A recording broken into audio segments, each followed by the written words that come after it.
undefeated 49ers and your response to Calais Campbell. Do you two want to apologize to me? Because for the last week, Coach, they've been dropping little hints that Mac Jones might be as good or heck better than Brock Purdy. Calais Campbell could not keep a straight face. It was the funniest thing he's heard all week. I mean, he was cracking up. Like, He's really? the one who said You're it. really asking me this? I'm just... Okay. I appreciate the honesty from Calais Campbell. I think they would be both very good quarterbacks. I think the issue is that I will ask you, if you're going from a 49ers perspective, if there's a healthy Mac Jones who just lit up the Saints defense, or a somewhat healthy Brock Purdy, I think that's a fair question. I would, if Brock's 80%, I would probably play Mac. I mean, I just want to get Brock healthy. They got enough injuries. Get him as healthy as you can before you bring him back. But it is important for them to stack wins. I mean, Arizona's 2-0, but they haven't looked good. It is a The Rams are division really game. good. Yeah, the Rams are going to be good. Look, I don't think, well, let me put it this way. The Niners have to keep stacking these wins before they get Ayuk and Kittle back. If they can have a strong record when they get those two back with Purdy, and I assume Christian McCaffrey, if he stays healthy, will get going at some point. He's averaging like 3.5 yards a carry. Then they could be in business. I don't think they're on the level of Green Bay and Philly, and maybe Detroit, maybe the Rams, but I think they are a playoff team if they can get healthy. So they have to stack these wins before those guys get back. Yeah, it was funny. Calais laughs like that and tries to reel it back in with, oh, no, but he is a first-round talent.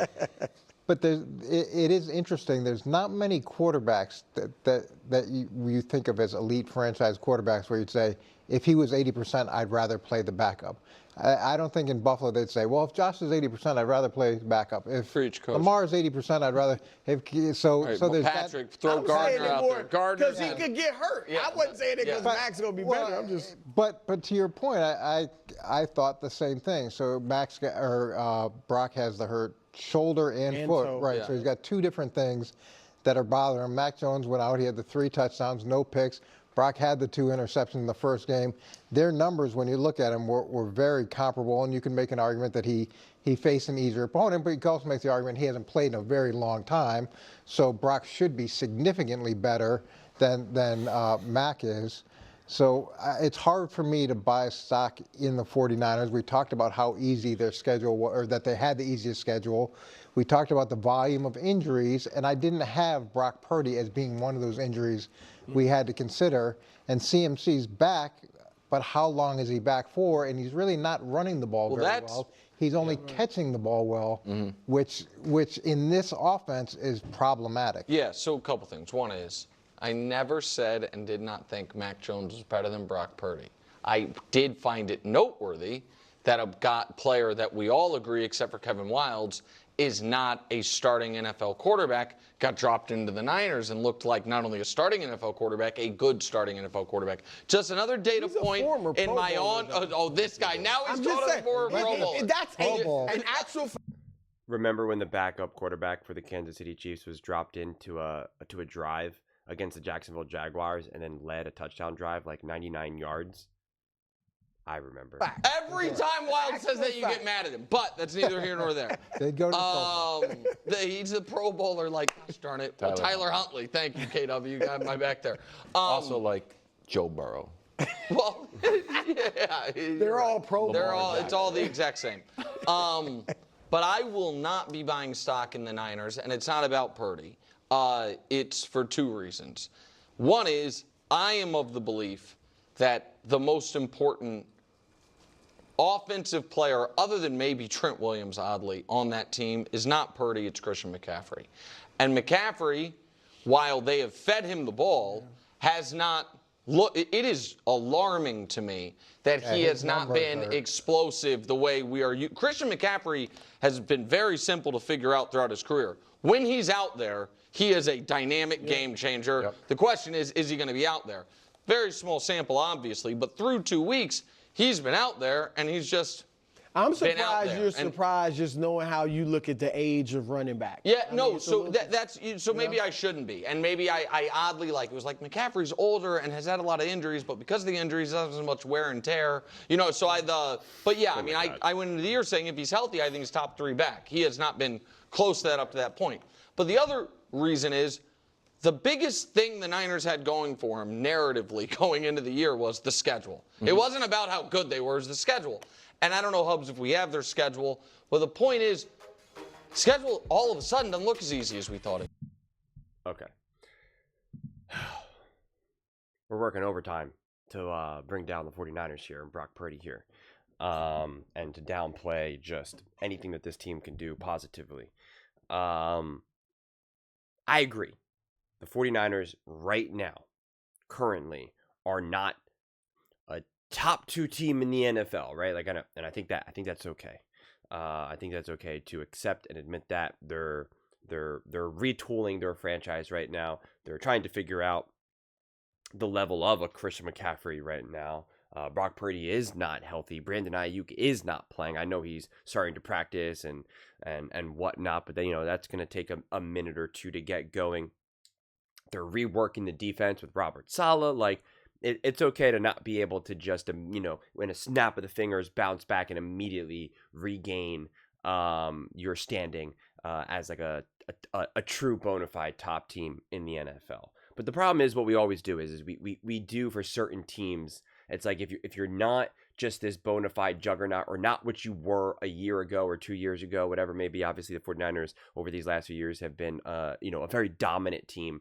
It's just really the definition of falling off a cliff. We use that reference that saying all the time in football, and I think we do it too much, and it becomes harder to have a more grounded conversation. I mean, think about the conversation that we're having about Mac Jones right now. It's just like, oh, okay, because Mac Jones has had some success against the New Orleans Saints, therefore, or like what Mangini was saying, well, Mac Jones hasn't played in a long time. And Purdy has, so you would expect that Purdy should be able to put up significantly better numbers than what Mac Jones did. And it's just like, first off, we have no idea what Brock Purdy would have done against the Saints. He played week 1 against a great Seattle Seahawks defense and team in general, that I believe, with a great young up-and-coming coach. So I don't even know the point of that statement. And that's why I made the joke about the Kansas City Chiefs backup quarterback. We've seen backup quarterbacks have success all the time. All the time. It just is absurd. It was just absurd when Jake Browning won a handful of games a few years ago, and people were like, oh, is Joe Burrow really that good? Yes, he is. Yes, he is that good. Let's chill out here. And Mac Jones played last year. So and Brock Purdy played last year and was banged up and then also missed some time. And then they both had the off season. So what are we like? I just don't know what we're constantly trying to invent here. And now we're talking about this schedule that is no longer, so easy. I mean, I guess it depends. It depends what we're looking at here. Because the Jags and that offense has been messy. I'm expecting that offense to look better and better, but I watched some film and some breakdowns and just seeing the mistakes that Trevor Lawrence is making, and I'm like, I don't know, man, Robert Saleh might cook him. I mean, I'm waiting for that to pop, and Liam Cohen, the head coach for the Jags, it's just like, I don't know how well that's working so far, and there's a lot of stuff that I really do not like about Trevor Lawrence, just straight up. I think he's been given an absolute gift of having Liam Cohen as his head coach right now, and he seems to be like, nah, I'm good. And it's just like, you're not. You're not. You may have got paid, but no one actually respects you or thinks you're a rooted quarterback in this NFL right now. In fact, the Jags, people are looking at the Jags of like, why'd you pay this man? So it's just when I see that type of behavior, I'm like, what are you doing right now? The Rams, I thought the Rams were always going to be good. The Bucs were always going to be competitive. And again, the Falcons, I always thought they were going to be competitive and a question mark. The Texans, again, maybe by week 8, they really kind of get things going, but I hate what I've been seeing. I absolutely hate what I've been seeing, and just the way how they're choosing to run their offense makes such zero sense. They keep trying to run the ball the same way again and again and again and again and again and again, and shocking, it's not getting them any different results, not any more positive results. Their O-line, it's not even that they're necessarily bad, it's just that they don't know how to function. And they don't know how to work around any of the issues that come up throughout a game. So it's just like, to me, I just look at this as like a fundamental coaching mistake issue. And then I'm kind of like, I don't know, maybe you get it worked out within the next few weeks, but like maybe not. The Giants, I mean, listen, we've seen a really bad game by the Giants, and then we saw an awesome game by the Giants against the Dallas Cowboys. So, you know, we'll see what they look like against the Kansas City Chiefs. Then, of course, the Rams. And then again, you know, I skipped over the Cardinals too before because I don't know. I know the Cardinals have won some games, but like I don't know. The Cardinals just, quite frankly, don't intimidate me. And then you have the Carolina Panthers, okay. Then you have the Cleveland Browns, okay. And then you have the Tennessee Titans, who I'm a big Cam Ward fan, but that team is a mess. That team is also a mess currently right now. And the Chicago Bears, I mean, again, maybe by week 17, they're rocking and rolling, but like, I don't know. And the Colts, we'll see. So I think any of the games that you thought were going to be easy last year, or I'm sorry, excuse me, going into this season, and now you're like, well, I don't know. Now the schedule is actually really difficult. It's just like, based on what changes? The Indianapolis Colts, I mean, they're really the only kind of question mark here, or kind of like someone that's like a team that you're kind of thrown off now, especially because Nick thought the Bucs were going to be good. Okay. He thought the Bears were going to be good. Right now, they're not good. Right. So it's just like, I don't know. He thought that the Jags were going to be a really, I think he maybe had them winning the division, maybe either them or the Texans, either one, like, you know, and they're both not great right now. So it's like, even if you originally thought that one team wasn't going to be that good and now they're good, well, then there's easily another team that you thought was going to be good and they're not good, or that they were good and they're not good and they were good, whatever the reverse of what I just said a second ago. So we're just constantly, trying to twist the narrative to fit whatever we think we're seeing right now, and it's just, I don't know, man. It's just kind of bizarre to me. And I'm making another 49ers video. I'm gonna make it that'll post on Saturday. I got to get some of the clips together because I made another video posted yesterday about Patrick Mahomes and the grace that he's getting for his struggles and his losses with the Kansas City Chiefs. And I in that video, I used a bunch of examples where I'm like, you know, with Joe Burrow and stuff.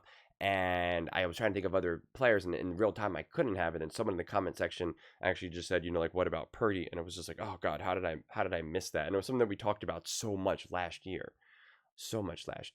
And I had some great Purdy versus Mahomes videos, and it's now time for an update for that video. And I got some questions that I'd like answered, that I would like to have answered. So be on the lookout for that video posting, I hope on Saturday. But yeah, I mean, listen, I think all of these tougher games and any of the easier games, like they're all winnable to me, especially with the Brock Purdy. It's hard to predict what, you know, in terms of, you know, how long can Mac Jones have some success here. But like, you know, even the kind of trying to twist words where it's like, well, how many other quarterbacks would you say that you rather have a healthy backup than an 80%, starting quarterback? And it's just like, we're going to use Patrick Mahomes and Josh Allen as the reference point. And it's just like, two of potentially the greatest quarterbacks we've ever seen. Like, you know, Josh Allen, an absolute monster. Patrick Mahomes, you know, 3-time Super Bowl winner. Like, it's just like, it's just, like, come on. Why is it every time we just take a step back, we just automatically fall off the ledge? I just don't understand that. I really don't. I really don't, especially if you believe that a backup quarterback who can actually win you some games, like, yeah, I don't know. It just,